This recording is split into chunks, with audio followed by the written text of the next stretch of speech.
Здраво на сите, на некој повторпат денес.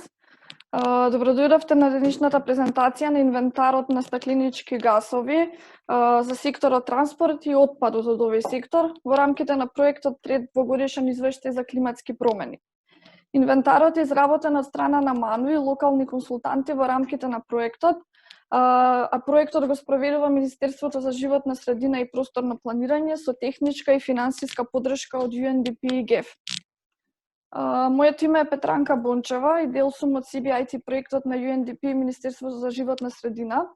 И на почетокот, пред да започнеме, би сакала да кажам неколку технички работи. Додека траат презентациите, микрофоните ќе бидат исклучени. Доколку имате некој технички проблем или доколку сакате да поставите прашање, користете го четбоксот. Откако ќе завршат презентациите, ќе се прочитаат прашањата и некој од презентерите ќе ги одговори. Мислам дека како што беше и на утрешната презентација, така и сега на секој оној кој ќе сака да се вклучи во дискусија, тоа ќе му биде овозможено. Само треба нормално да кажете претходно, односно да напишете во четот. Пред да започнат презентациите, Павлина ќе каже неколку воведни реченици. Она е раководител на проекти за климатски промени во UNDP и е вклучена во сите национални политики и стратешки документи поврзани со климатски промени во државата. Исто така е една од пионирите кои воведува иновации во справување со климатските промени. Потоа следува презентација за емисии и трендови на стакленички гасови од секторот транспорт, која е подготвена од Александар Дединец. Александар е научен соработник во МАНУ и има учествувано во изработки на претходните инвентари. Потоа Елена Гаврилова ќе ги презентира емисиите и трендовите на стакленички гасови од патниот сообраќај. Елена е инженер за сообраќај и транспорт и магистар по технички науки од областа на машинството.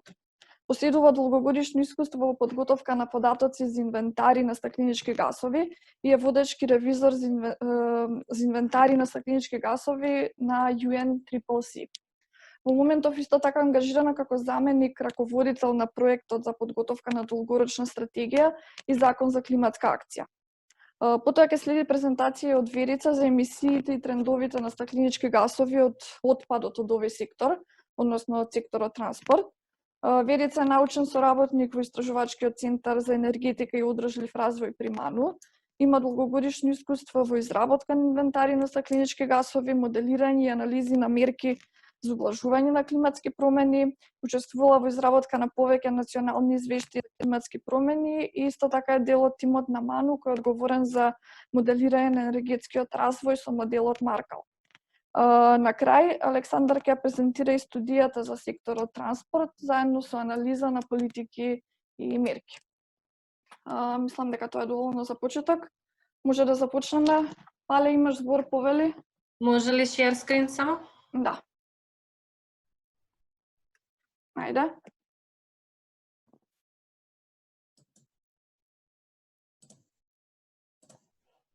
Гледате? Да. Ви благодарам многу, Пепа, на воведот и благодарам на целиот тим за поддршката која што ја пружате за оваа серија на вебинари со оглед на околностите. Значи, ова беа планирани работилници, меѓутоа моравме да се адаптираме и мислам дека сосема успешно излезе сето ова и дека ќе ни стане ваков вебинар и добра практика за понатаму. Значи, накратко, само да дадам краток вовед, инвентар на стакленички гасови представуваат емисии на гасови кои што ги предизвикуваат климатските промени. Станува збор за цели серии на емисии, сега ги имаме од 1990 до 2016 година. Емисиите се пресметуваат, не се мерат, и се засноваат на податоци обезбедени од многу институции, во најголем дел од статистика, но и од многу други институции, во зависност од секторот за кој што зборуваме. Во овој вебинар зборуваме за секторот транспорт и емисиите кои што потекнуваат од овој сектор. На оваа слика која што е на екранот можете да видите колку многу институции се вклучени во изработка на еден инвентар на стакленички гасови и колку е потребно да има добра координација и соработка меѓу нив. Министерството за животна средина и просторно планирање е телото во државата кое што ја обезбедува таа координација и овозможува известување не само кон Рамковната конвенција за климатски промени, туку и кон Европската унија, што е многу значајно бидејќи ги обединува овие два многу важни процеси. Моментално би сакала уште да дополнам дека Министерството е во подготовка на национален информативен систем за животна средина, каде што сите овие процеси и емисии поврзани со климатски промени ќе бидат инкорпорирани во него. Се користи методологија, односно софтвер во Excel, кој што го користат сите држави во светот со цел да емисиите бидат споредливи. Се опфатени следниве стакленички гасови кои што ги гледате на екранот и сите тие се на крај изразуваат во CO2 еквиваленти. Значи денеска во презентацијата ќе зборуваме најчесто за CO2 еквиваленти. Сите овие емисии се поделени во 4 сектори и во повеќе од 60 подсектори. Денеска ќе зборуваме за секторот транспорт, кој што уствари не е сектор сам по себе, туку е дел од секторот енергетика. Сметавме дека е важен да го издвоиме во посебен вебинар. За повеќе детали ќе зборува Александар за секторот транспорт. Јас само би сакала како вовед да ви укажам колкави се вкупните емисии на стакленички гасови и уште еден термин кој што е важен, тоа е понирање, односно секторот шумарство е единствениот сектор кој што ги абсорбира емисиите на стакленички гасови, тие се наречени понирања. Значи гледате дека со исклучок на известни години, каде што имаме пикови поради шумските пожари, најчесто емисиите се движат во рангот од 12.000 гигаграми CO2 еквиваленти па надолу и од 1990 година до последната која што имаме пресметена, 2016 имаме тренд на намалување од скоро 35%, со што на некој начин може да се верификуваат добрите практики кои што владата и Министерството ги спроведуваат во нашата држава и се гледа дека сме во добра насока да имаме што поамбициозна климатска акција за да го постигнеме целите во рамките на договорот од Париз. Голем дел од емисиите доаѓаат од секторот енергетика. Меѓутоа, каква е споредбата на транспортот со енергетиката, ќе каже Александар понатаму. И најголем дел од емисиите се емисии на јаглероден диоксид, ова со плавата боја обележани. Александар, повеќе за транспортот, повели. Благодарам, Пале. Само да направам share screen. Океј.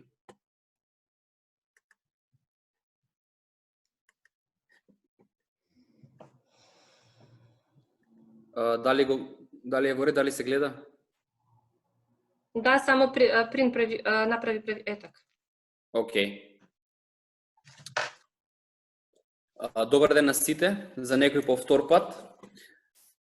Денес дискутираме за инвентарот на стакленички гасови. Во овој дел, во оваа втора сесија денес, ќе се задржиме на повеќе на транспортниот сектор, како и отпадот кој што произлегува од транспортниот сектор. Павлина веќе спомна во излагањето дека најголем дел од емисиите доаѓаат од секторот енергетика. Меѓутоа, има континуитет на намалување на емисиите во Македонија, пред се тоа се должи на намалување на емисиите кои што доаѓаат од секторот енергетика. Зошто има намалување? Затоа што има све помало искористување, односно производство на електрична енергија од јаглен и со самото тоа се намалуваат и емисиите на стакленички гасови од овој сектор. Ако во годините предходно пред 2005 да кажеме некаде со 80% учествувал овој сектор, во сега учествува во последните неколку години со околу 75% во емисиите на стакленички гасови. Меѓутоа, доста интересно е кога зборуваме за секторот од енергетика, затоа што, како што реков, од една страна имаме намалување на вкупните емисии во секторот енергетика, кој пред се должи на промена на одредени гориво, например, не се троши повеќе мазут, туку се троши природен газ во топланите во Скопје, и тоа придонесува до намалување на емисиите на стакленички гасови, исто така, како што реков, е и намаленото производство на електрична енергија од термоелектраните на јаглен. Меѓутоа, од друга страна, она што е вредно да се напомене и она што на некој начин ги одржува емисиите на стакленички гасови во секторот енергетика е секторот транспорт. Ако транспортот во 2090 година учествува со 8% во вкупните емисии, денес овој сектор учествува односно во 2016 година учествува со 28% во вкупните емисии. Се очекува во годините после 2016, 17, 18 и 19 учеството на транспортниот сектор да биде уште поголемо, а како резултат на зголемената потрошувачка на нафтени деривати. Емисиите, ако ги гледаме само емисиите во секторот транспорт, се зголемиле за некаде 2,7 пати споредено со во 2016 споредено со 90 година, но она што е интересно е големиот пораст на емисиите во периодот 14-16 година, каде имаме зголемување на емисиите за некаде околу 27%. Најголем дел се троше дизел во транспортот и моторниот бензин, а помалку се застапени течниот нафтен газ, како и природниот газ и горивата кои се трошат во авиацијата. Ова зголемување на емисиите на стакленички гасови ќе видиме и во последната презентација која што денес како дел од студијата која што ќе презентирам, се должи на зголемениот број на возила во Македонија. Толку за овој дел од презентацијата. Благодарам, Александар. Евидентно е зошто го издвоивме секторот транспорт како посебен, значи има многу голем пораст кој што со оглед на ситуацијата за која што Елена ќе ви каже каква е состојбата со возниот парк на патничките возила во нашата држава, ќе сватите дека предизвикува големи проблеми не само во однос на климатските промени, туку и во однос на локалното загадување на воздухот, во однос на отпадот, во однос на многу други работи кои што не секогаш ги земеме во предвид кога креираме политики. UNDP му помогна на Министерството за животна средина во уште една насока, тоа е во можност да се направи, да се наполни база на возила, која што е, мислам, германска, која што се вика Коперт, која што за влез има база на регистрирани возила, патнички возила во државата, а на излез дава емисии. Емисии на стакленички гасови, емисии на гасови кои што го предизвикуваат локалното загадување на воздухот, меѓутоа дава и многу други работи, например, колку е загаденоста со тешки метали, количество на блек карбон кој што е исклучително штетен и канцероген газ и слични работи. Елена ќе зборува повеќе на оваа тема, јас само би сакала да напоменам дека полнењето на оваа база е резултат на исклучително добрата соработка која што Министерството за животна средина и просторно планирање ја има со МВР. Врз основа на потпишан меморандум за соработка, значи се добија дел од податоците, кои што беа искористени за да се наполни Копертот. Една од добрите работи што Копертот ги овозможува е дека врз основа на базата може секоја мерка или секоја политика која што е поврзана со патничките возила во државата да се моделира и таа како излез ќе даде колку таа мерка ќе ги намали емисиите на било кој гасови. Елена, повели. Благодарам, Павлина. Се надевам дека добре се слушаме.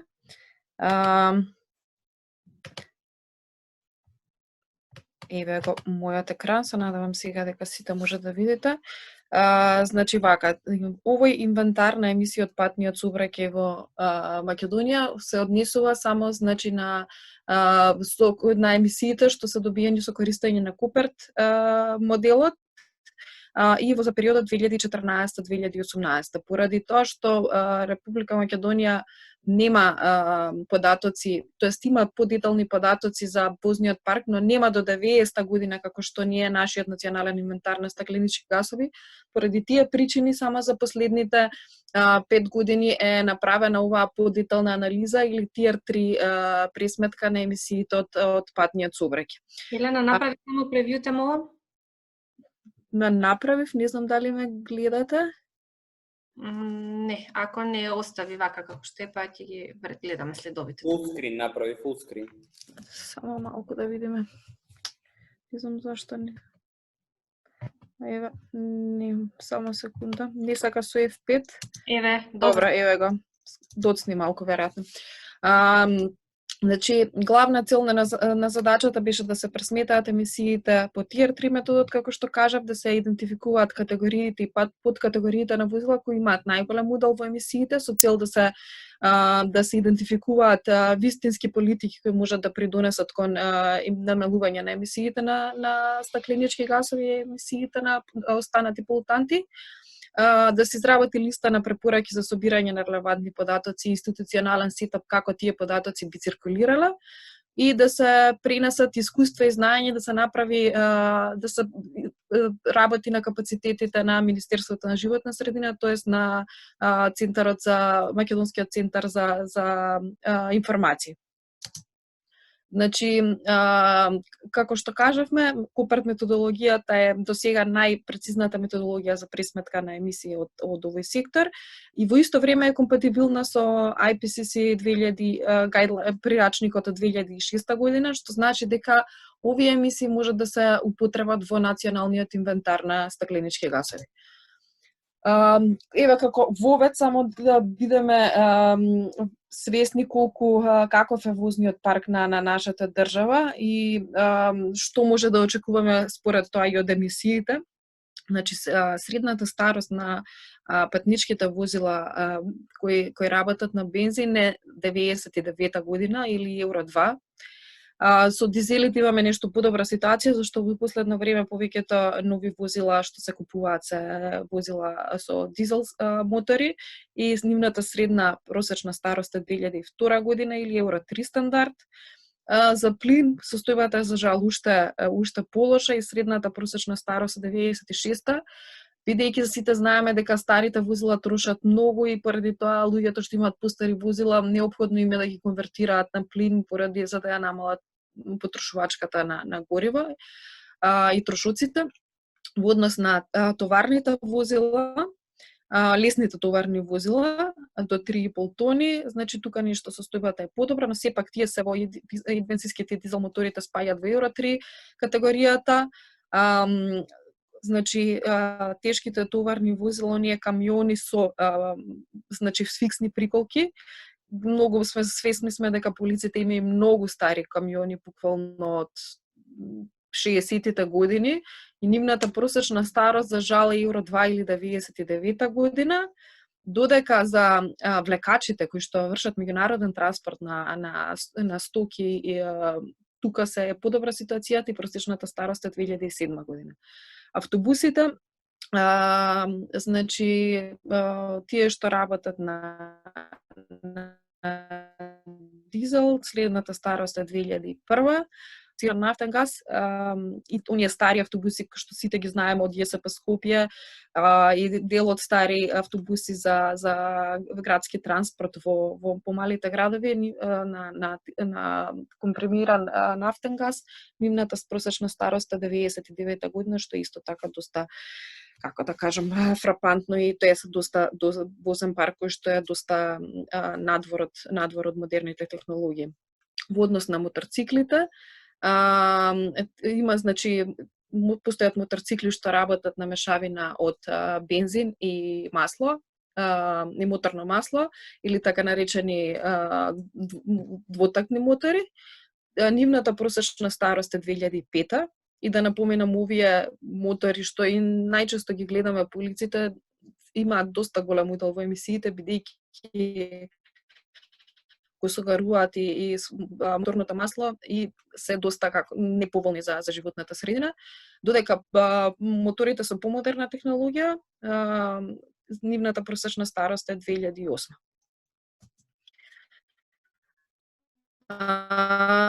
Значи на овој графикон е се представени бројот на возила за целиот период од 2014 до 2018.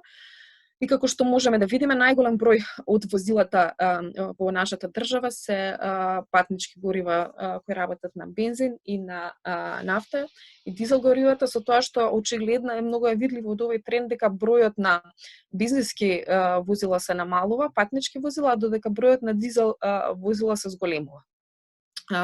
Ова има соодветен удел и во емисиите, затоа што нели сите знаеме дека иако можеби дизел возилата трошат помалку количински од бензинските мотори, од бензин возилата тие загадуваат повеќе. Исто така како евидентна категорија во овде може да се види и бројот на возила на лесните комерцијални возила кои што работат на нафта и тие се еден добар дел од националниот vehicle fleet или возен парк. Во однос на потрошувачката на горива, морам да напоменам дека за 2018 година се уште нема дефинитивни податоци од статистика, така да работено е со претходни податоци. Со тоа што најверојатно некаде во средината на октомври ќе излезат финални податоци, тогаш ќе се знае финалната потрошувачка, но досегашното искуство разликата меѓу прелиминарните податоци или претходните податоци и финалните податоци е генерално многу мала. Така да не би требало да има големи отстапувања од кои ќе излезе финалниот енергетски биланс. Значи како што можеме да видиме, потрошувачката на горива константно расте во периодот од 2014 до 2017, додека во 2018 бележи минорен пат. Исто така, кога ќе разгледуваме горивата по тип на гориво, може да забележиме дека течниот нафтен газ и дизел горивото значително се зголемуваат, нивната потрошувачка значително се зголемува во овој период, додека потрошувачката на бензин стагнира или благо се намалува. Сепак тоа е и во склад со возниот парк и како што кажав претходно на тенденција во последно време повеќе да се купуваат дизел возила. Во однос на резултатите, значи во овој период забележен е пораст на емисиите на CO2 за 31,2%. Тоа е во согласност со зголемувањето на возниот парк, секако и потрошувачката на горива. Анализата покажува и дека најзначаен дел од емисиите на CO2 потекнуваат од патничките дизел возила, пошто следат дизел тешките товарни возила и патничките возила на бензин. Овде во оваа табела се прикажани подкатегориите што имаат најголем удел кон емисиите на CO2 во 2018 година. Вака е прикажано за да се идентификуваат оние подкатегории каде што би можеле да се алоцираат некои мерки за намалување на емисиите. Значи, дизел возилата мали Евро 3 се најголем допринесител на емисиите на CO2. Исто така после следат категориите Евро 4, Евро 2 и така натака. Во однос на емисиите на метан, поради новите технологии, во овој период од 2014 до 2018 година забележано намалување на емисиите на метан за 9,6%. Исто така ова намалување исто така се должи и на намалувањето на потрошувачката на бензин, бидејќи сите знаеме дека бензинските мотори исто така повеќе емитуваат емисии на CH4 од дизел моторите. Оценката на резултатите покажа дека најзначаен дел на емисиите на метан потекнуваат од патничките возила на бензин, пошто следат и патничките возила на течен нафтен газ и тешките товарни возила. Исто така овде е содржана листата на 10 најголеми загадувачи по подкатегорија на возила од националниот возен парк. Нема да одам во детали, тоа е пака да имате само за ваша евиденција од прилика кои подкатегории овде би биле адекватни за некакви мерки и политики. Во однос на емисиите на N2, значи резултатите покажуваат повторно пораст на емисиите за 45,8% во периодот 2014-2018. Овој пораст звучи на некој начин доста шокантно, но тоа се должи поради зголемената употреба на возила со каталитички конвертери, тоест со катализатори, бидејќи како што знаеме, нели оние NOx што се емитуваат се многу штетни за човековото здравје и за животната средина, и поради тоа овие катализаторите, улогата нивна е да ги претварат ноксовите во емисии на N2, и поради тоа овие емисии се зголемени. Во секој случај, значи, најголем дел од емисиите на N2 потекнуваат од дизел патничките возила, пошто следат дизел тешките товарни возила и патничките возила на плин. Еве ги под категориите со најголем удел кон емисиите на нитроген вооксид. И сега ќе поминеме на емисиите на ноксови. Значи, иако има мерки за редуцирање на емисиите во однос на воведување на катализатори, сепак поради порастот на горивата, емисиите на ноксовите се повторно во пораст за некој 9,7% во овој период, и најзначаен дел на емисиите потекнуваат од тешките товарни возила кои што работат на нафта, дизел патничките горива и дизел комерцијалните возила. Значи, дизелот ни овде е и најголем причинител за емисиите на ноксови. Значи, овде се излистани 10 топ 10 категориите за кои контрибутираат кон емисиите на ноксови. Ќе преминеме на емисиите на јаглерод моноксид. Значи, во овој период се забележува намалување за 20% во периодот 2014, овде е грешка, треба 2018. Ова намалување исто така се должи на катализаторите во најголем дел технички зборувано, бидејќи нели тие придонесуваат подобро да се горуваат горивата и емисиите на јаглерод моноксид да бидат емисии на јаглероден диоксид всушност. Оценката на резултатите покажува дека најголем дел од овие емисии потекнуваат од бензинските патнички возила, ТНГ патничките возила и дизел тешките товарни возила. Еве листата. Преминуваме кон емисиите на неметански испарливи органски соединенија. Значи, во овој период се бележи намалување за 10,1%. И во оваа последна верзија од Копарт моделот, претходно емисиите се сврстуваа по категории на возила. Сега, најновата верзија на Копарт моделот прави карактеризација, тоест прави детална анализа на емисиите по тип на органски полутант. Според тоа може да видиме колку од овие емисии се однесуваат на кој органски полутант. И овде може да ги видиме првите 10 полутанти, тоест алкани, пропани, метил пентанат, бутани и така натака. Значи, во овие емисии на вокови или на неметански испарливи органски соединенија, постојат и емисии на бензин кои што се многу штетни и канцерогени. За среќа овде кај нас не се меѓу првите 10, туку се некаде подолу и така натака, но сепак нивната количина не е толку значајна од транспортот. Во однос на емисиите на сулфурен диоксид, значи зголемувањето е од прилика 30% во овој период, и најзначилниот дел од емисиите потекнуваат од патничките возила на плин. Зашто? Бидејќи сите знаеме дека плинот и во својот елементарен состав содржи и сулфур, и дополнително се додава сулфур, се одорира во случај ако има истекување на плин.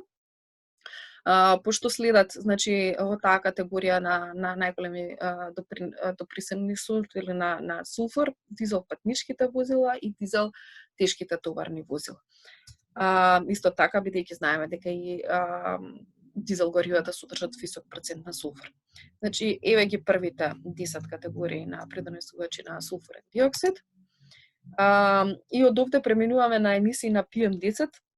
овие емисии не се PM10 емисиите се всушност емисии на честички и не се карактеризираат како честички или гасови, стакленички гасови или елементи што придонесуваат кон глобалното затоплување, но во нашата ситуација, бидејќи имаме чисто загаден воздух во нашата држава и во Скопје поготово, решив да ги прикажам и тие емисии. Значи, во овој период се бележи зголемување за 13%, и најзначајниот дел на емисиите на PM10 потекнуваат од дизел патничките возила, проследено со дизел тешките товарни возила и дизел комерцијалните возила. Значи, еве топ 10 листата на по подкатегорија во 2018 година секако. Исто така, овде се накратко прикажани емисиите на PM2,5, значи, на некој начин експоненцијално со PM10 частичките, зголемувањето овде е 8,7%. И исто така може да кажеме дека сепак овде дизел возилата, дизел патничките возила, дизел тешките товарни возила и дизел комерцијалните возила се најголеми придонесувачи. Овде се подкатегориите кон со удели кон PM2,5 емисиите. И за крај некои резултати од анализата, значи ограничувања и препреки над кои се најде при подготовка на инвентарот и оние ограничувања со кои што секојдневно се соочува Македонскиот информативен центар за животна средина при процесот на собирање и подготовка на податоци од ваков тип. Значи, достапност на податоците. Значи, податоците се разменуваат на база на меѓуинституционални меморандуми. Значи, базата на возила ја поседува Министерството за внатрешни работи, но истата е тешко достапна за, да кажем, за научната фила и така натака. Со Министерството они имаат меморандум за размена, но за останатата научна јавност оваа база не е достапна. Значи, исто така има недостиг на податоци за просечната годишна километража на возила, и дури и по класа и тип на возило. Значи нема таков официјален податок, постојат само податоци што се значи за од некои студии, анализи кои што не се национални. Постои недостиг на официјална статистика за просечна должина на патување на национално ниво и во однос на тоа колку од возилата, колкав дел од возниот парк поседува климатизација. Тоа е битно за емисиите од климатизацијата на овој сектор. Во однос на квалитетот на податоците и во однос на она што е содржано во базата, има недостаток бидејќи возилата што работат на течен нафтен газ и на метан не се соодветно сегрегирани и на многу места се појавуваат, како да кажем, тие се сите групирани како мешавина и многу после треба дополнително преку типската ознака да се утврди кој возило е на плин и кој е на метан. Неусогласеност помеѓу потрошувачката на течен нафтен газ или плин, го земјата и бројот на возила, затоа што во нашата држава официјално има околу 12.000 возила што се регистрирани дека работат на плин, а во пракса кога ќе се погледне потрошувачката на возила, на горива се гледа дека во пракса постојат можеби 4 или 5 пати повеќе. Постојат недоследни типови на горива за одредени категории, значи да се огромни недостатоци, генерално тие, како на пример во категоријата L или кај моторите и моторциклите, постојат голема група на моторцикли кои што е напишано дека работат на дизел, а тоа во пракса и не е возможно и така натаму. Постојат нелогични или нецелосни записи за одредени параметри, како на пример година на производство, за референтна тежина и носивост, што е многу битно за товарните возила и за автобусите. И исто така во 2018 година постои недоследност на податоците во однос за L категоријата или за моторите и моторциклите. Некои општи забелешки во однос на мониторингот, известувањето и верификацијата во однос на базата на податоци и емисиите од категоријата патен сообраќај. Треба да се воспостави некој механизам за подобрена контрола и верификација на податоците во базата на возила и да се поврза базата, можеби на Министерството за животна средина и просторно планирање со единиците за локална самоуправа, така што тие во согласност со своите надлежности би имало можност да ги верификуваат, користат или анализираат податоците и на некој начин да се влијае на локалното загадување. Во однос на споредбената анализа помеѓу некои општи податоци како емисиите на PM10 и PM2,5 или бензински и дизел мотори, ако се направи преглед на 2014 година јунија податоци што се презентирани во информативниот извештај за квалитетот на амбиенталниот воздух на Министерството за животна средина, може да заклучиме дека во оваа година емисиите на патен транспорт се одговорни за приближно 2% од националните емисии на PM10 и 1,1% од националните емисии на PM2,5. Значи, патниот транспорт не е некој огромен придонесувач кон емисиите на PM10 и PM2,5. Возилата со бензински мотори, значи, како што гледаме од примерите, доминираат со емисиите на јаглероден моноксид, на неоргански метански испарливи соединенија и тешки метали, што овде не се прикажани, но исто така се разработени во софтверот, додека возилата со дизел мотори, без разлика од која категорија, доминираат со емисии на PM10, PM2,5 и NOx-ови. Значи, како што кажавме, и двата, и бензински и дизел мотори имаат добри и лоши страни, имаат и значително влијание врз емисиите на стакленички гасови и многу важно врз локалното загадување на воздухот. Значи, политиките и мерките на државата треба да се фокусираат кон некои помодерни технологии, како например хибридни возила или електрични возила. Емисиите од бензинските автомобили се драстично намалени со воведувањето на каталитичките конвертори, како што рекав, кои што оксидираат загадувачи како јаглероден моноксид, но сепак и покрај овие подобрувања и понатака тие произведуваат повеќе јаглероден моноксид, хидрокарбонати и така натака од дизел моторите. Додека кај дизел моторите, како што рековме, емисиите на CO2, NOx-ови и PM частички се многу повисоки.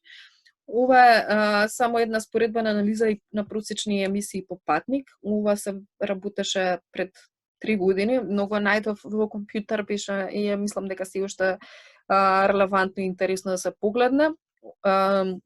Значи колку вие загадувате со секое патување според категорија на возила и овде се ставени загадувањето од просечниот возен парк во нашата држава.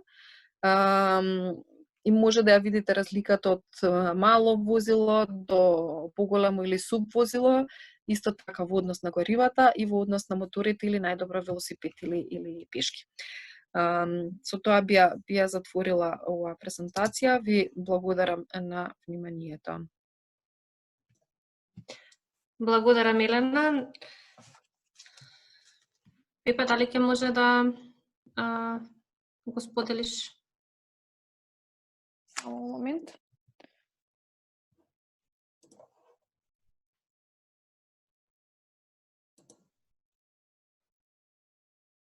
Ти треба твојот, Пале? Да. Можеш? Стисни слободно. Гледате сега? Не. Можеш, мојот е исклучен. Пале, направи share screen. Сега.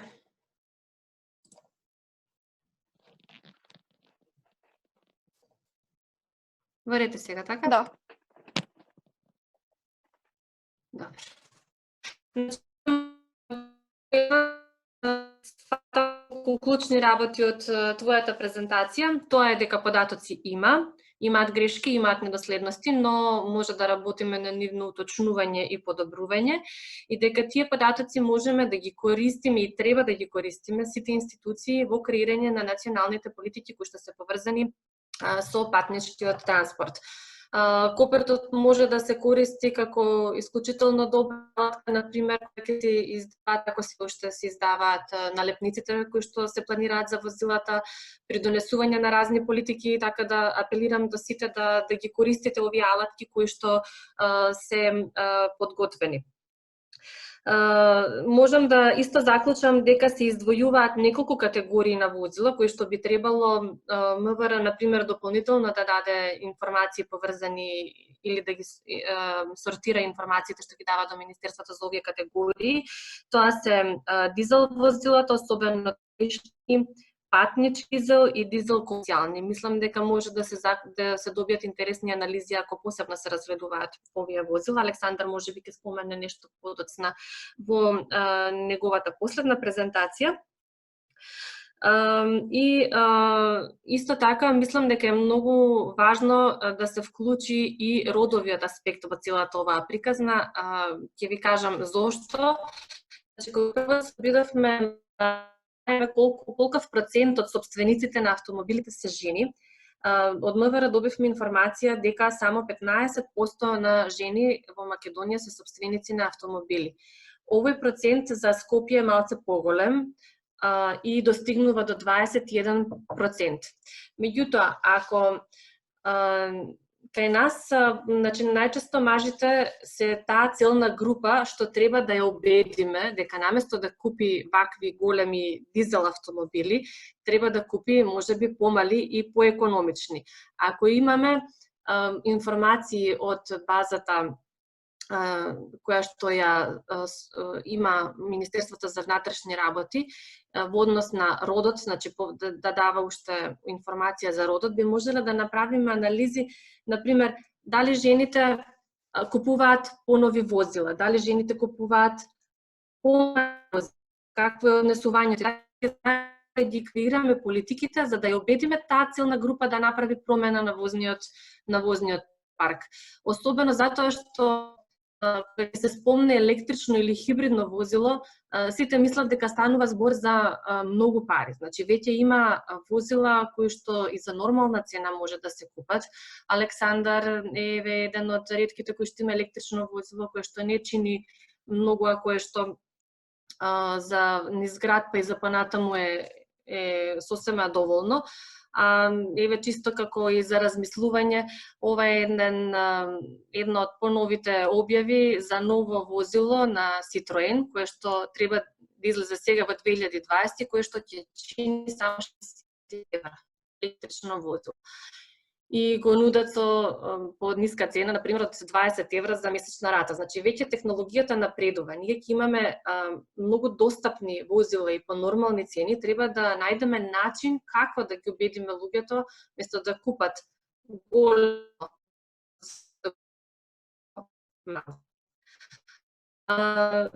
Сега ви спомна нешто и околу транспортот. Она бројка од скоро 480.000 на возила во нашата држава е навистина голема, кога ќе се земе во предвид дека најголем дел од нив се стари.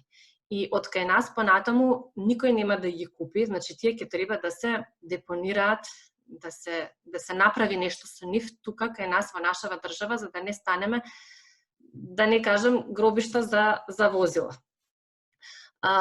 Верица ќе каже нешто повеќе на таа тема, па може повеќе и дискусијата после да ја продолжиме. Повели, Верица.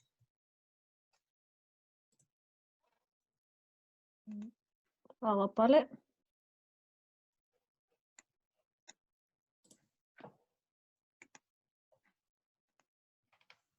Дали се гледа малце? Само кажете ми дали е во ред, дали се гледа кај сите? Да, во ред. Вака сега ќе бидам кратка.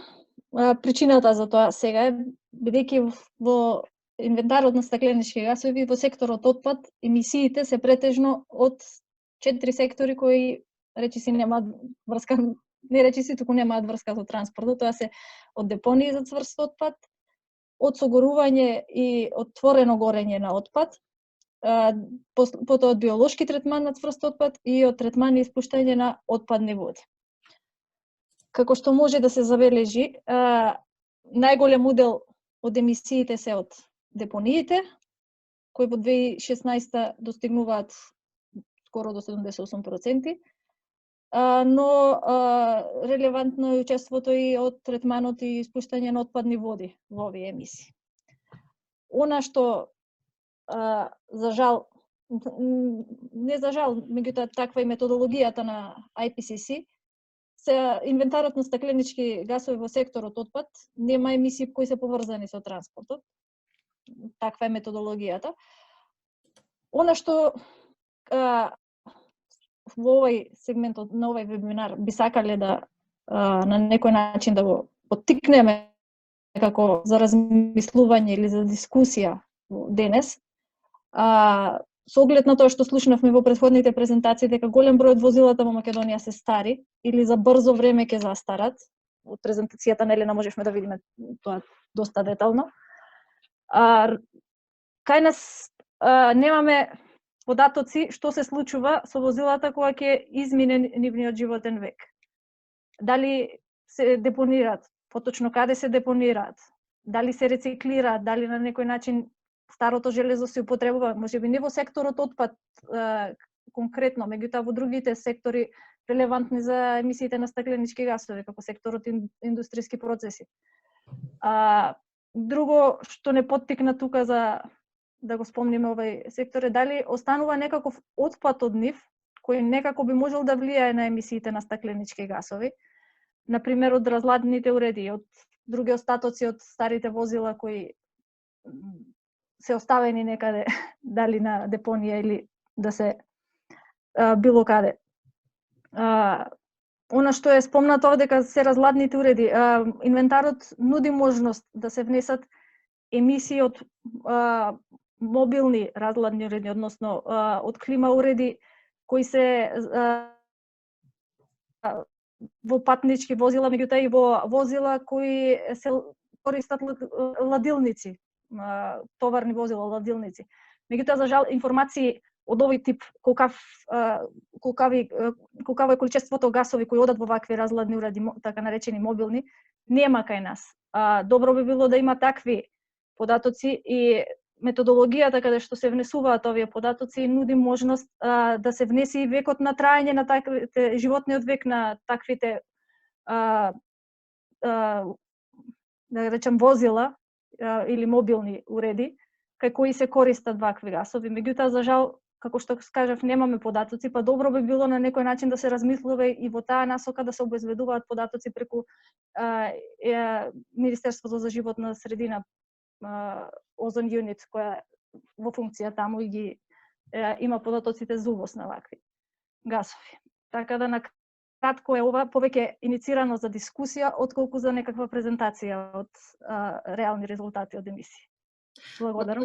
Верче многу. Ќе ве оставиме да размислите на оваа проблематика и ве гледам дека веќе Јожи има некои прашања, но не знам дали гледам Властимир од Министерството за економија дали ќе има можност подоцна да одговори и да се вклучи. За дискусијата ќе видиме подоцна. Сега би сакала да представам уште еден важен аспект од секторот транспорт. Значи, во рамките на проектот успеавме да ги споиме транспортот со климатските промени и со квалитетот на воздух. Значи, направивме две студии и анализи со кои што покажавме како со одреден сет на мерки може да се постигне истовремено намалување и на емисиите на стакленички гасови и да се подобри квалитетот на воздухот. Александар ќе ви каже нешто повеќе на таа тема.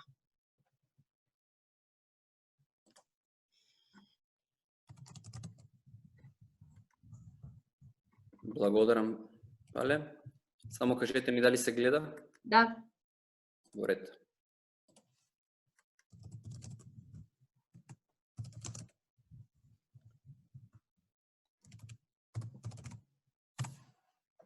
По завршувањето на вториот двогодишен извештај за климатски промени, почнавме со изработка на студија за транспорт, која што ја нарековме студија за транспорт, анализирање на политики и мерки, чија што основна цел беше да видиме дали и како да направиме промена на возниот парк во Македонија и можноста за продор, за поголем продор на електричните возила.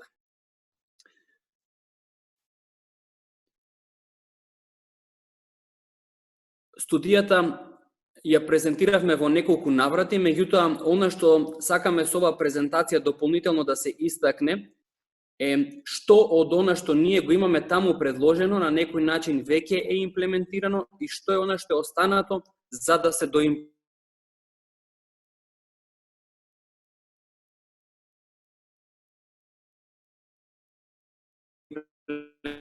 имплементира. Јас издвоив еден последните податоци на светско ниво за тоа. Дали ме слушате? Да, те слушаме. Си изгуби за кратко, ама те слушаме. Добро, затоа што ми напиша дека интернетот е нешто во неворед, затоа прашувам.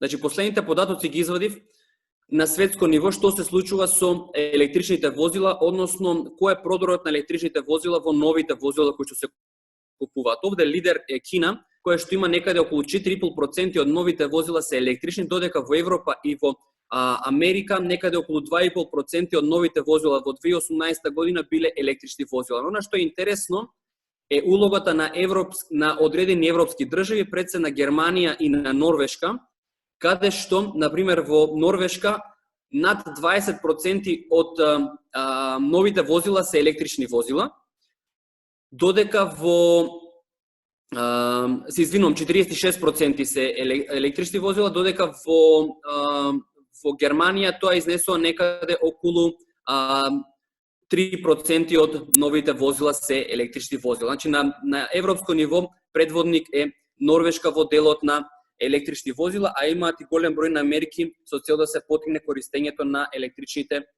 возила.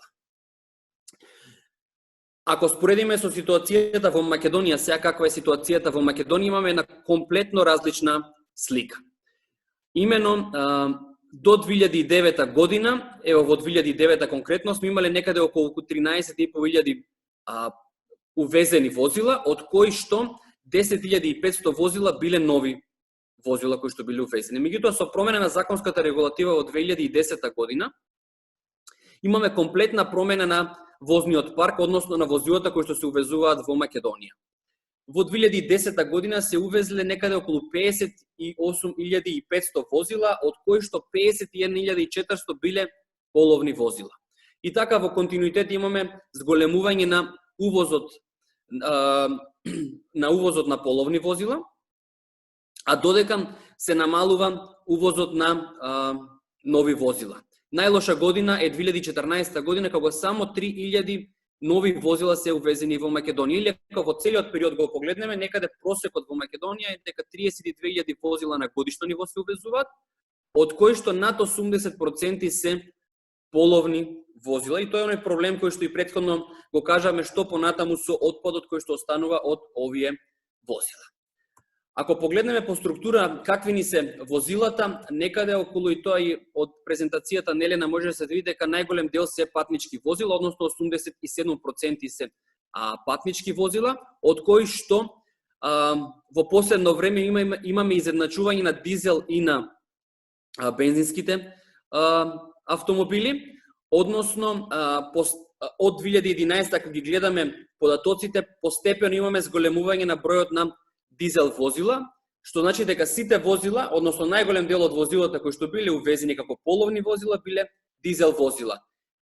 Во 2015 година имаме дуплирање на бројот на дизел возила споредено со 2011 година, додека бројот на возила на бензин е речиси константен во овој период. Има некое мало намалување, меѓутоа не многу значително.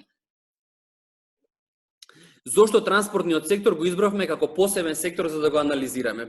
Постојат повеќе показатели за тоа зошто баш транспортниот сектор. Еден од тие го кажа во првата презентација дека ако вкупно од енергетика емисиите на стакленички гасови се намалуваат, од транспортниот сектор имаме зголемување на емисиите на стакленички гасови, или само за 2 години, 2014-2016 година, имаме зголемување за 26% на емисиите на стакленички гасови, а од презентацијата на Елена видов дека емисиите на стакленички гасови во 2018 година споредено со 2014 година се зголемили за 31%. Значи, после 2016 година имаме продолжено зголемување на емисиите на стакленички гасови. Тоа пред се должи и на зголемената потрошувачка на енергија во транспортот, или во 2005 година транспортот во вкупната потрошувачка, финална потрошувачка на енергија учествува со 20%, а во 2016 година учествува со 38%. Или имаме дуплирање на потрошувачката на енергија во транспортниот сектор. За да можеме да видиме какви мерки треба да имплементираме, мора да развиеме некој модел, некоја методологија, која што тоа ние го направивме, и понатаму да развиеме некој основно сценарио врз основа на кое што понатаму ќе правиме споредба со мерките кои што треба да ги преземеме. Направена е анализа на транспортниот сектор до периодот до 35-та година во оваа студија, но е анализиран само делот на, односно подкатегоријата на патнички автомобили, која што во зависност од годината учествува од 30 до 40% во вкупните емисии на стакленички гасови од транспортниот сектор. Предложивме неколку мерки и сега ќе видиме кои од тие мерки се имплементирани, деломно имплементирани или не се имплементирани. Во делот на еколошки такси, прво би сакал да кажам дека имаме три типа на еколошки такси. Тоа се еколошка такса при увоз, при регистрација и при полнење на гориво. И сите овие три еколошки такси се дефинирани со Законот за животна средина, за кој што надлежен е Министерството за животна средина и просторно планирање. При увоз на возилата се плаќаат неколку давачки. Тоа е царина, се плаќаше акциза, еколошка такса само за употребуваните возила и ДДВ од 18%. Во оваа студија која што ние изработивме пред 2 години, идејата беше дека е најлесно, затоа што предложивме промена на трите еколошки такси, дека е најлесно да се промени Законот за животна средина и да се промени начинот, односно методологијата на пресметување на еколошките такси. Но и нашиот предлог е даден овде, нема да навлегувам во бројките, меѓутоа ќе кажам само дека идејата беше од средствата собрани со промена на еколошката такса, која што ќе се базира на емисии на стакленички гасови, односно колку емисии на стакленички гасови емитира одредено возило по километар, толку треба да плаќа при увоз на тоа возило. Беше направена една табела со различни гранични вредности.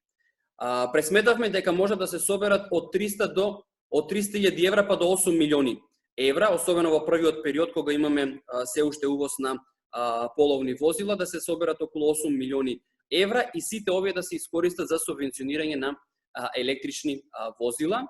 И можеме да субвенционираме, доколку субвенциите биле 5.000 евра, да субвенционираме околу 1.500-1.600 електрични возила. Меѓутоа, после изработката на студијата, Министерството за финансии го промени Законот за акциза, односно повеќе не се плаќа акциза при увоз на возилата, туку се направи посебен закон за данок на возила и при увозот на возила. И прашањето беше како сега да се направи, односно врз основа на што да се пресметува данокот на овие возила кои што ќе се увезуваат. Ова наша студија која што направивме представуваше добра основа за царина, меѓутоа и за проектот кој што беше воден од Регионалниот центар за животна средина.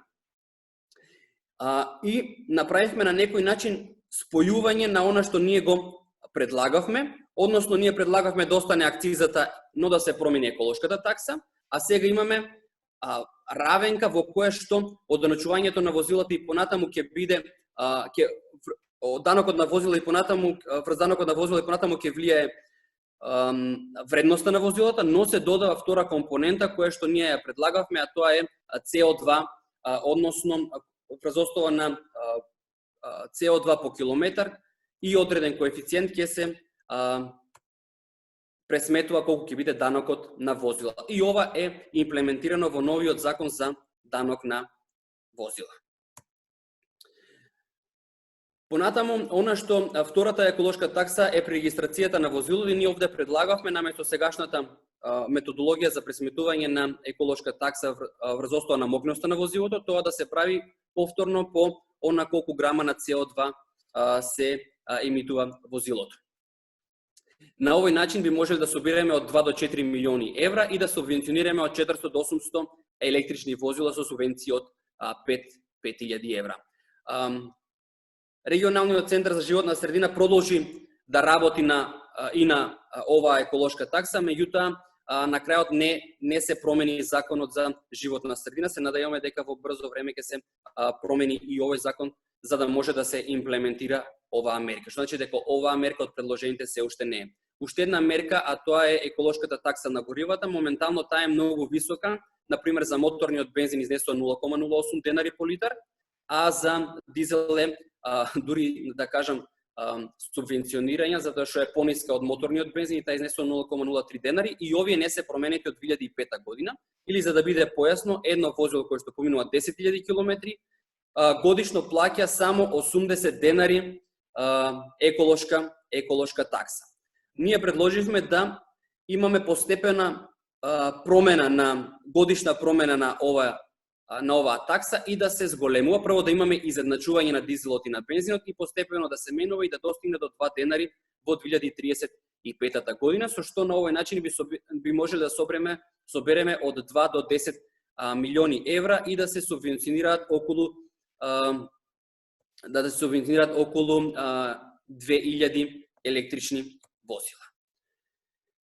Понатаму, она што го предложивме е да имаме изедначување на акцизата за бензин и за дизел, нешто што е делумно имплементирано во законот за акцизи, затоа што имавме зголемување на акцизата за дизел горивото, но она што ние го препорачавме овде во нашата студија е да имаме континуирано зголемување и најавено зголемување на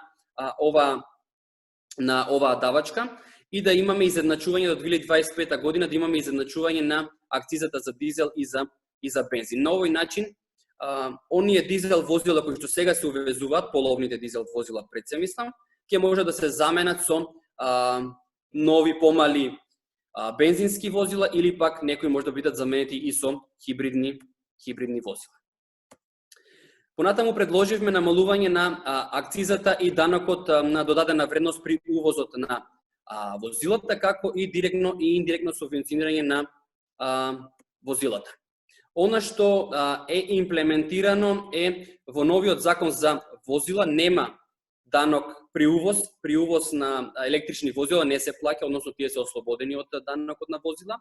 Данок за возила се плаќа 50% за плагин возилата и за хибридните возила се плаќа целосниот данок. Меѓутоа, ние ова не го предложиме баш така, ние предложиме електричните, хибридните и плагин возилата да бидат целосно ослободени од данокот за возила, но во последната верзија, односно во законот кој што беше објавен, плагин возилата и хибридните возила делумно плагин возилата се 50% ослободени, како што реков, хибридните возила воопшто не се ослободени. Се надеваме дека со некоја измена на законот за возила дека барем плагин возилата ќе бидат целосно ослободени, додека за хибридните возила може да има ослободување до 50% од законот од данокот за возила. Доколку сакаме електричните возила да почнат да се продорот на електричните возила да биде да оди со многу позабрзано темпо. Денес во Македонија има некаде околу 100 електрични возила, овде се вклучени и овие 4 цикли кои што се нарекуваат. Мора да имаме субвенционирање, односно мора да имаме директна поддршка која што ќе дојде дали било од државата, дали ќе биде од локалната самоуправа и така натаму, меѓутоа мора да имаме директна поддршка. Оваа мерка, ајде да кажам, е имплементирана во законот за возила, односно постои програма за субвенционирање на нови возила, но проблемот е тоа што Министерството за финансии за оваа година не одвои средства за реализација на оваа програма со објаснување дека ова мерка нема да придонесе многу за обновување на возниот парк. Меѓутоа, сметам дека без разлика дали ќе се субвенционира 1, 5, 10 или 50 возила, добро е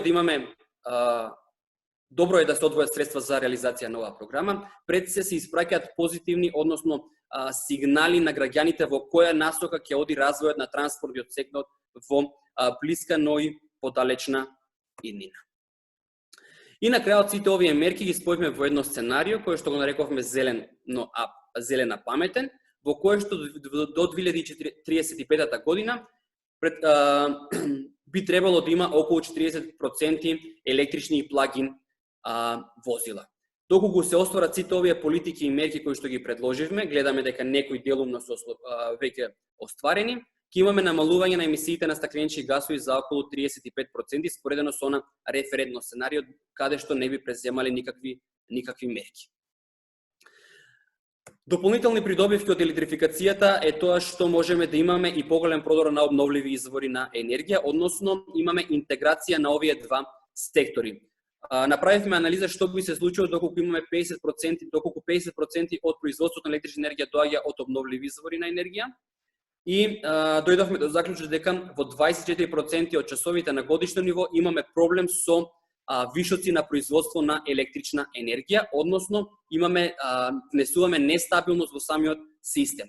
Електричните возила можат да ни помогнат да ја подобриме ова сигурност во системот и со 40% на електрични или плагин возила до 2035 година, бројот на критични часови може да се сведе само на 2% на ниво на Македонија, а доколку добро ги менаџираме и хидроелектраните заедно со електричните возила, тогаш тоа може да се сведе на 1% во текот на годината. Како заклучок од она што веќе на некој начин го кажав, заклучокот е да се направи промена на методологиите за пресмедување на еколошките такси онаму каде што не е направено, значи тоа е при регистрација и при полнење на гориво. Понатаму постепено да имаме изедначување на акцизите за бензин и за дизел, но тоа да биде со најава за граѓаните да бидат спремни да знаат дали и како во возило да купат, односно да прават подолгорочна прогноза за потрошувачката на нивното возило. Ослободување од плаќање на акциза за хибридните возила и за електричните возила. И ослободување односно намалување на данокот на ДДВ за електричните и хибридните возила. Ова се уште не е направено, меѓутоа би требало да се имплементира за да може да имаме и од поголем продор на електричните возила. Директното субвенционирање мора да имаме директно субвенционирање на електричните и хибридните возила, односно сите нови возила кои што ќе се купуваат и на овој начин ќе имаме намалување за 35% на емисиите на стакленички гасови споредно со референтната опција. Меѓутоа, ние овде не застанавме со оваа студија, односно развивме посебна методологија за градот Скопје. На некој начин тоа е инкорпорирање на методологијата за која што зборуваше Елена, тоа е Копер методологијата, заедно со методологијата Маркал, која што ние, односно со моделот Маркал, кој што ние го имаме развиено како центар. И предложивме мерки за намалување на емисиите на стакленички гасови во градот Скопје, но и намалување на останатите емисии од транспортниот сектор, како што се СО, PM10 и така натаму, за градот Скопје. Прво, која е реалноста за градот Скопје? Реалноста говори дека бројот на патнички автомобили, односно евростандардите, просечниот евростандард е помеѓу Евро 1, помеѓу Евро 2 и Евро 4 се движи. Зборам за патничките автомобили, додека кај тешките товарни возила е најголемиот проблем, каде 40% од тешките товарни возила во градот Скопје не исполнуваат никаков евростандард. Она што е доста интересно за Скопје е дека бројот на дизел возила, што е и феномен на ниво на Македонија, меѓутоа за градот Скопје особено е изразено, е 77% изголемено бројот на дизел возилата споредено во 2016 споредено со 2012 година. Пресметани се вкупните емисии вкупните локални емисии. Овде може да ги видите на овој слайд, нема да навлегувам во детали, меѓутоа која категорија на возило во кои емисии најмногу учествува. Во NOx, например, најмногу учествуваат патничките и товарните возила, додека во CO најмногу учествуваат патничките автомобили. Предложивме неколку мерки, за разлика од претходната студија каде што работевме само на патничките автомобили, за градот Скопје предложивме мерки за сите категории на возила, патнички автомобили, автобуси, лесни и тешки товарни возила. Во делот на патнички автомобили предложивме обнова на возниот парк, односно повеќе купување на понови автомобили, повеќе хибридни автомобили. Еве овде можеме да кажеме дека градот Скопје со новата набавка на хибридни автомобили започна со имплементирање на оваа мерка, меѓутоа и голем број од граѓаните веќе купуваат хибридни автомобили во градот Скопје. Понатаму зголемување на електричните автомобили во градот Скопје. Отпочнато е тоа градот Скопје имат понатаму Прокредит банка имат купено, општина Центар за своето предпријатие за паркирање набави електрични возила. Предложивме мерка каде што ќе имаме замена на такси возилата кои што најмногу гравитираат на подрачјето на градот Скопје и најмногу километри поминуваат. Мерката се однесува на нула емисии, речиси нула емисии од такси возилата до 2025 година. Нови дизел автобуси, делумно имплементирана оваа мерка, нови дизел, односно автобуси на природен газ беше мерката. Градот Скопје се одлучи за набавка на нови автобуси на природен газ. Значи делумно имаме имплементирање. За жал електричните автобуси ние рековме дека треба да има воведување и на електрични автобуси. Имаше еден пробен автобус кој што градот Скопје на крајот одлучи дека е премногу скап за да го набави. Меѓутоа треба да се работи и на тоа на инфраструктура за помали електрични автобуси кои што ќе се користат на релации кои што не се така на пократки релации кои што не бараат голема потрошувачка на енергија. Лесни товарни возила, електрификација на лесните товарни возила, овде од почеток можеме да ги кажам ево пицеријата Джакомо која што има купено електрични возила, понатаму можеме да видиме дека се повеќе фирми купуваат електрични возила кои што се не се многу скапи, како што кажа и Павлина, се повеќе имат електрични возила кои што со пониска цена и може да се ги дозволат и компаниите, па и граѓаните во Македонија. Понатаму имаме две социјални, да речам социјални мерки, тоа е комбинира и движи се, односно да се вози велосипед, тротинет и да се оде повеќе пешки наместо да се користи автомобил. Ова е отпочнато со субвенциите од градот Скопје па и од останатите општини со субвенционирање на велосипеди, тротинети и така натаму. И комбинира и движи се, тоа наместо да се користи автомобил, да се користи градскиот превоз. Со реализација на сите овие мерки можеме да ги намалиме емисиите на PM за 94%, односно ако споредено со 2015 година. NOx да ги намалиме некаде за околу 74%, додека имаме зголемување, односно прво намалување, потоа зголемување на NH3 емисиите, затоа што електричните возила, како што знаеме, користат акумулатори, а NH3 емисиите се токму продукт на акумулаторите и на батериите. Препораки кои што може да се извлечат на локално ниво, односно заклучоци се дека такси возилата, како што реков, поминуваат најмногу километри во градот Скопје, нема многу лиценци, зборуваме за околу 2400 лиценци, што значи дека градот Скопје треба да се пушти како примерот на други градови во Европа, како што е на пример Амстердам, би го спомнал, да ги субвенционира возилата, такси превозниците да набавуваат електрични или плагин електрични возила.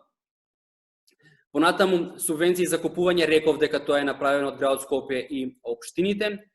Приклучување кон иницијативата за намалено користење на дизел возилата во градските средини, особено на оние кои се со понисок стандард. Тоа може да се направи со воведување на налепници. Налепниците делумно се имплементирани во Законот за возила, каде што е незадолжително имплементирањето. Нашата препорака беше да биде задолжително имплементирањето на налепниците и многу полесно ќе можеше да се спроведуваат одредени политики. И на крајот изработка на веб базирана платформа, која што ќе им овозможи на граѓаните при купување на одредено возило да видат колку би заштедиле на бензин доколку би купиле едно возило, колку би заштедиле доколку би купиле електрично возило, кои се трошоците за одржување на едното, кои се трошоците за одржување на другото возило и така натаму. Ова делумно е имплементирано во Царина, изработи софтвер во кој што може да се пресметува колку ќе биде акцизата, односно данокот на возила при увозот на одредено возило. Можеби таа платформа може да се доработи и да се направи покрај кога веќе ги имаме сите параметри за одредено возило, да се види и колку би биле трошоците во текот на животниот век на тоа возило. Ви благодарам за вниманието. Доколку имате прашања, слободно, гледам дека има голем број на пишуваат, па ќе видиме. Да, благодарам, Александар. Значи, вака сега, ќе почнеме од почеток. Јоже, колку електрични возила има сега во Македонија? 28, Елена одговори. Не, електрични возила има околу 100 во Македонија, вклучувајќи ги оние 4 цикли. Затоа што кога зборуваме за електрични возила, го покажа нашето возило на малото црвеното, значи тоа се води како 4 цикл. И тоа не влегува во категоријата на патнички автомобили, тука во категоријата на 4 цикли. Така да, заедно со категоријата на 4 цикли има некаде околу 100 електрични возила. Значи, овде ги зборуваме и за електричните возила кои што ги има пицеријата Джакомо или некои други доставувачи во Скопје. Тоа само сепак тоа се податоци од 2020, сега ќе погледнам во 2018 кај моторите колку има. Значи 28 се патнички возила, и електрични мотори и 4 цикли има 62. Значи 2018 имало близко некаде, значи имало 90. Добро. Да, тоа вега, околу 100 возила се. Да.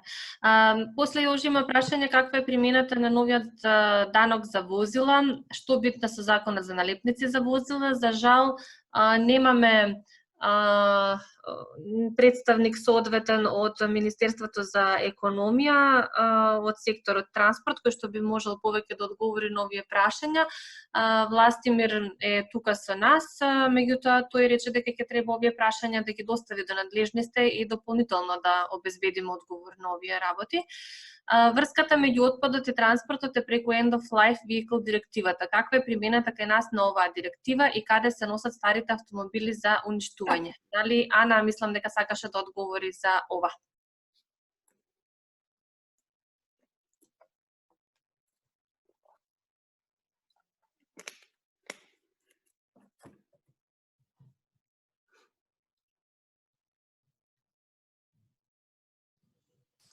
Ана? Слушаме, да.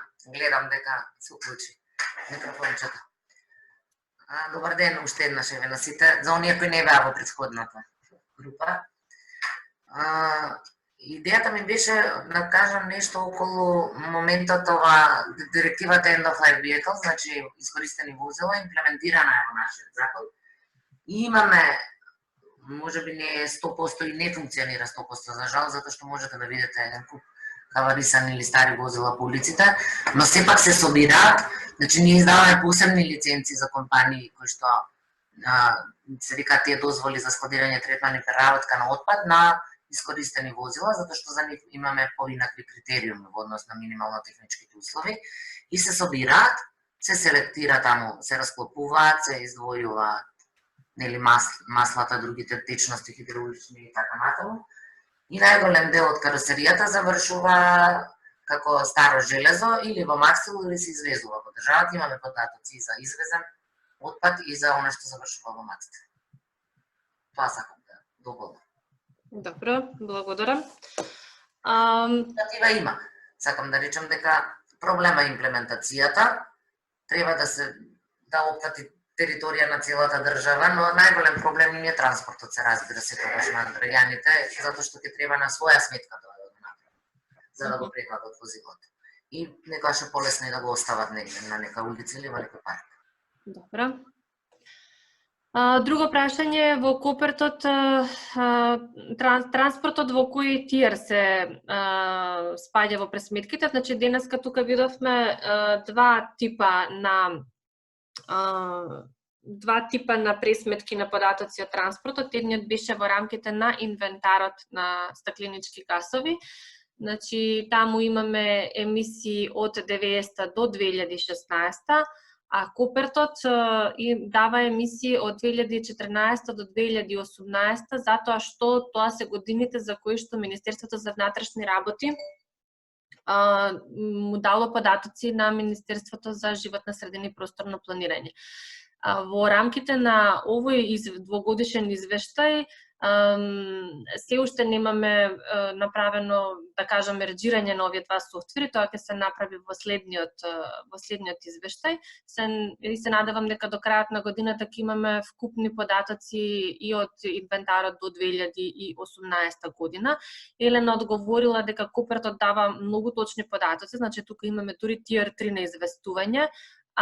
Верица или Александар за инвентарот? Вака, значи, не се зборува само за точноста на податоците, туку Tier 1 и Tier 3 методологијата, за да биде појасно, е тоа што со Tier 3 методологијата ние можеме точно да видиме по категории која категорија на возила придонесува во емисиите на стакленички гасови. За разлика од Tier 1 методологијата, каде што ние немаме представа која категорија на возила колку учествува во емисиите на стакленички гасови. И затоа е добро да се користи Tier 3, за да можеме да видиме на која категорија да се насочиме при преземањето на одредени мерки.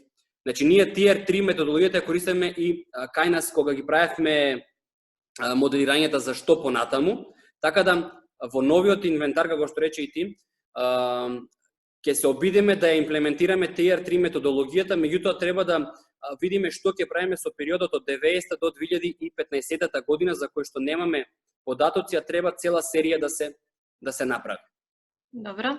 Друго прашање има CO2 емисиите по кој модел си и кој е трендот? Значи CO2 емисиите и во двата модела ги има, значи инвентарот ги дава, уште еднаш ќе повторам, до 2016, Копертот до 2018, трендот е нагорен и во двата софтвери.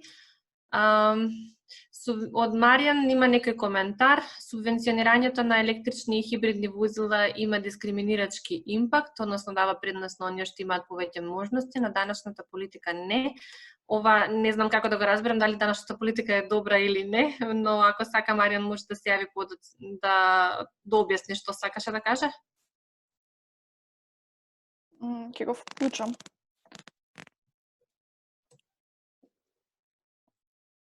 Маријан? Здраво. Коментарот беше во насока само дека даночната политика би имала поголем ефект, моје мислење, него субвенционирањето. Ако може да додам само овде, значи, не се работи за едното или за другото, туку ние рековме дека двете заедно треба да се имплементираат за да имаме поголем ефект.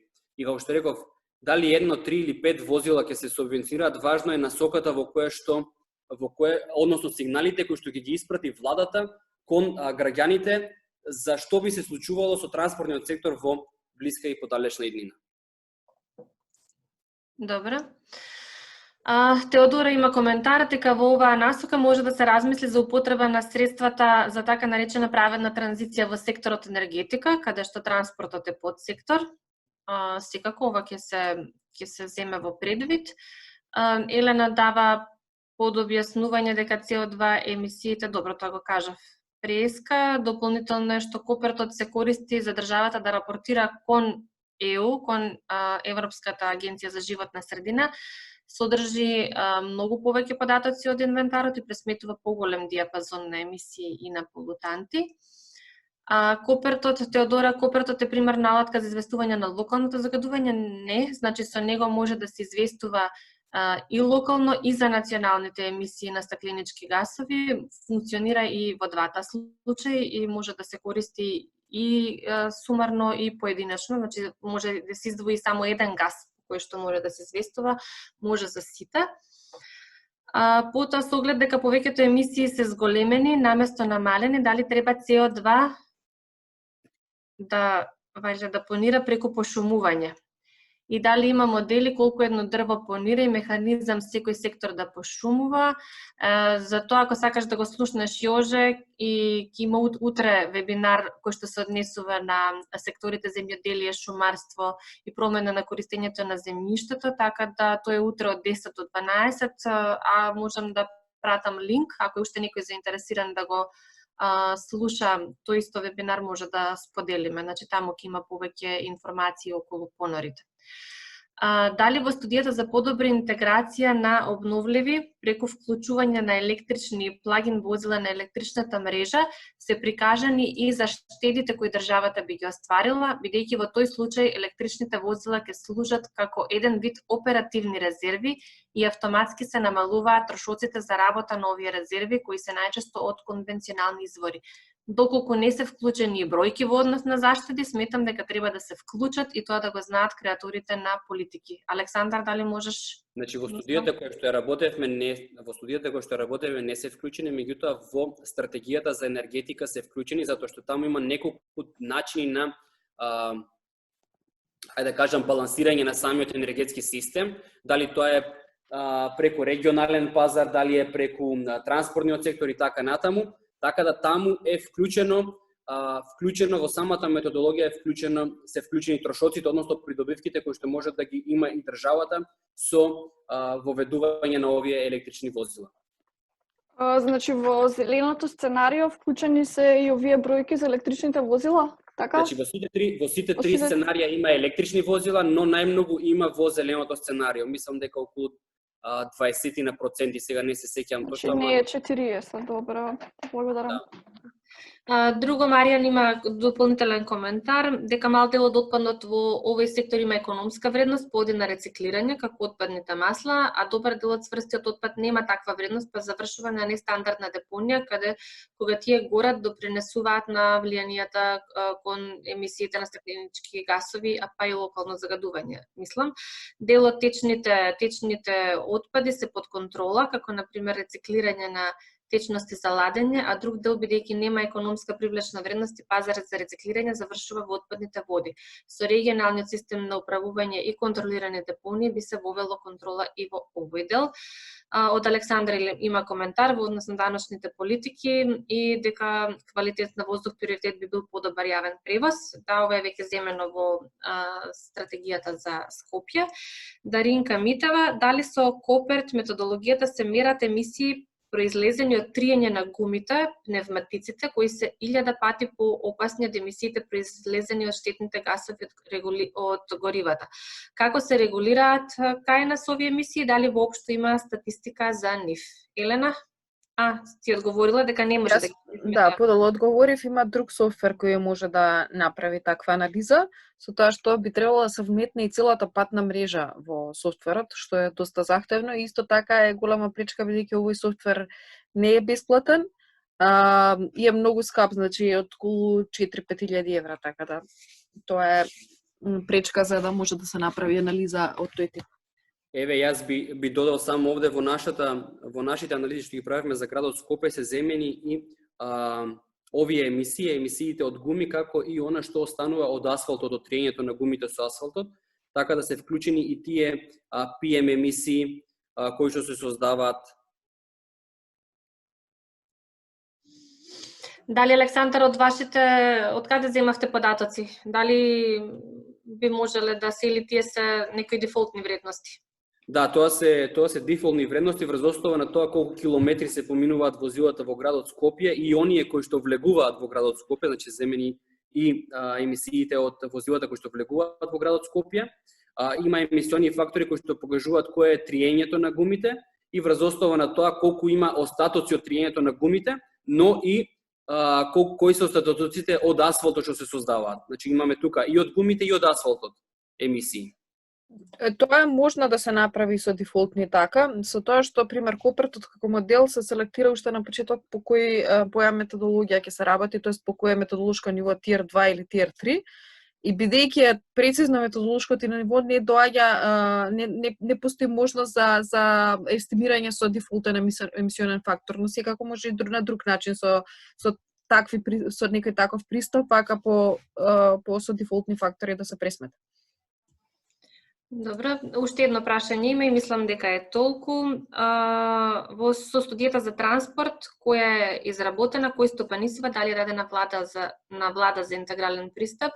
Студијата е на Министерството за животна средина и просторно планирање, таа што е за стакленички гасови, таа што е за град Скопје е дадена на надлежност во градот Скопје и секако дека е споделена сега кога ќе биде, бидејќи треба официјално да се изјави, да се извести и во рамките на овој двогодишен национален план, таа ќе биде и официјално поставена и на веб страната и сега веќе има линкови, така да доставена до сите надлежни министерства. Сега со сите овие промени во владата, може би треба дополнително овие документи да се споделат со новата влада која ќе биде избрана.